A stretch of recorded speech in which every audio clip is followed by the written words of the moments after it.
आदिवासी युवक युवती मध्य उद्योगी मनोभाव सृष्टि करने सह उद्योग क्षेत्र में निजक सामिल करने देश में प्रथम थर पर एपरी पदक्षेप ग्रहण कर मुख्यमंत्री नवीन पट्टनायक। यह अवसर में कंधमाल जिला बालिकुड़ा सभागृह समन्वित आदिवासी उन्नयन संस्था बालिकुड़ा पक्षर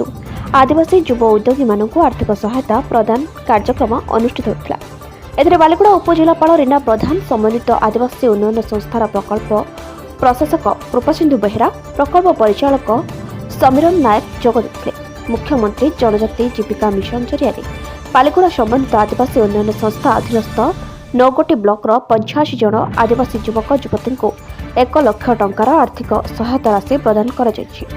आदिवासी सशक्तिकरण सह निज परिवार उत्तम प्रतिपोषण सह समाज में निजर एक स्वतंत्र परिचय आदिवासी युवक युवती सृष्टि करें बालिकुड़ा उपजिलापाल रीना प्रधान कहते। आदिवासी युव उद्योगी मानक निमंते एपरी अभिनव प्रयास पर मुख्यमंत्री नवीन पट्टनायक को कृतज्ञता ज्ञापन कर समस्त आदिवासी युवक युवती। जनजाति जीविका मिशन मुख्यमंत्री जनजाति जीविका मिशन या द्वारा आम युव उद्योगी मानक अच्छे से मुख्यमंत्री तरफ 1 लाख टंका से असिस्टेंस दिखाई सो दैट कि जोटा किसी बिजनेस करूँगा आउटे अपस्केल करें ऑलरेडी स्किल एनहांसमेंट ट्रेनिंग दिखाई बिहेवियरल माने ट्रेनिंग भी दिखाई बिजनेस मॉडल रो भी ट्रेनिंग दि जाइए सहित एवं जो 1 लाख रुपीज असिस्टेंस दिया होची तो द्वारा से माने जो स्केल रे तांकर ऑपरेशन करुले ताकू अपग्रेड करि परिबे सो दैट कि इनकम आहुरी से मानकर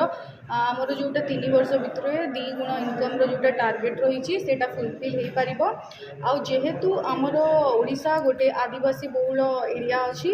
आउ सिग्निफिकेंट पॉपुलेशन आमर एसटी कैटेगरी रे आसुचंती आउ कंधमाल स्पेसिफिकली बहुत लाइक प्रिडोमिनेंटली जोटा आमर एसटी पॉपुलेशन अच्छी से क्षेत्र में आमर यही स्कीमटा आमर जो युव उद्योगी आदिवासी भाई भौणी अच्छा से बहुत लाइक लाभवान हम आमर जो एक्सपर्ट अच्छा लाइवलीहुड एक्सपर्ट से माने कौन कर हैंड होल्डिंग ता छड़ा स्कीम्स टाको मॉनिटर करेंगे सो दैट कि आगामी दिन में से माने आहुरी बड़ किसी करें मो मुख्यमंत्री एत भल स्कीम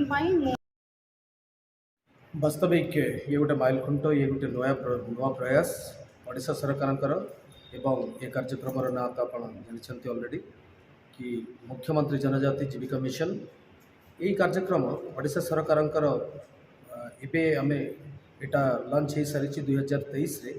तेबे यही जो कार्यक्रमटी आज ये करागला आमर young entrepreneurs tribal entrepreneurs create करने माइक्रो एंटरप्रेन्योर्स क्रिएट करने ओडिशा सरकार प्रति पिलांकु प्रति अनएम्प्लॉयड यूथ जो माने थिले जो मानकर से माने बेकार जीवन यापन करुले कहले अत्युक्ति हेब नाही से ये गोटे अपूर्व सुजोग सृष्टि कर देछि कारण से माने बेकार थिले सुद्धा किछि किछि जो काम करुले जो थे किछि पारदर्शिता थिला जो थे किछि परिवार भविष्य में तांकर लक्ष्य थिला जे मु जदि मते जदि आर्थिक सहायता मिली थांता बोध हुए मु किछि करि पारि थांती एमिति तांको भितरे गोटे स्वप्न थिला तेबे बाधक सृष्टि करुथिला आर्थिक अवस्था तांको बाधक सृष्टि करुथिला से स्वप्न को साकार करने मुख्यमंत्री जनजाति जीविका मिशन तरफ से लक्षे टंकार सहायता दि जाइए संपूर्ण भाव में सहायता दि जाइए फेरैवा को पड़ो ना एवं 20% 20% से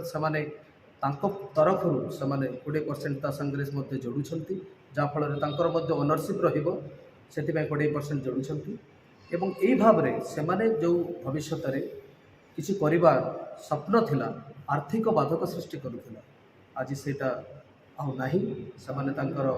आगामी दिन किसी गोटे कार्य जो कार्य को करने को चाहते जो उद्योगी होबार चेष्टा करुँच उद्योगी होबार जो स्वप्न थिला सेटा पूरण होगा जाऊँगी कारण आम ट्राइबल यूथ मैंने ये उद्योगी होगा जो निश्चित भाव में जमी पूर्व आम बण जंगल विभिन्न फॉरेस्ट प्रोड्यूस कलेक्शन किंबा एग्रीकल्चर विभिन्न कथा थिला यहाँ गोटे नुआ दिग को आसला संपूर्ण भाव में नुआ दिग बेपार वाणिज्य एवं एंटरप्रेन्योर हेबा तामाने होउछि उद्योगी हेबा बिजनेसमैन हेबा ये गोटे युवक युवती मानक ट्राइबल पिला मानकु गोटे नुआ दिग देखा ये कार्यक्रम तेणु निश्चित भाव में आम से उत्साहित करने कार्यक्रम करें ट्रेनिंग देचु केमिति अकाउंट्स मेंटेन करेंगे केमिति निजर बिहेवियर केमिति लोकों सहित डील करेंगे एवं ये मध्य सफलतार मंत्र मध्य देचु ता संगे आमर आईटीडीए तरफ आम आईटीडीए बालीगुड़ा तरफ क्रमागत भाव में आम आम नजर भितर रखुचु कि जमी समस्त आज आम 85 जन को 85 जन को आम से सहायता देचु समस्ते केमिति सफल हेबे आम पूरा पूरा भाव में सहित माने आज देला आहरी आमर दायित्व बढ़ीगला कि प्रति स्टेप रे तांको आम साहाय्य करूँ एवं सफलता केमिति समस्त सफल हेबे से दिगरे आम माने सुमित्रा मल्लिक केवल देखुଛନ୍ତି मुख्यमंत्री ମୁଁ ଆଜି ବହୁତ ଖୁସି ମାନ୍ୟବର ମୁଖ୍ୟମନ୍ତ୍ରୀ ଆମର ଆଦିବାସୀ ଜନଜାତିଙ୍କ ପାଇଁ ବହୁତ ସାରା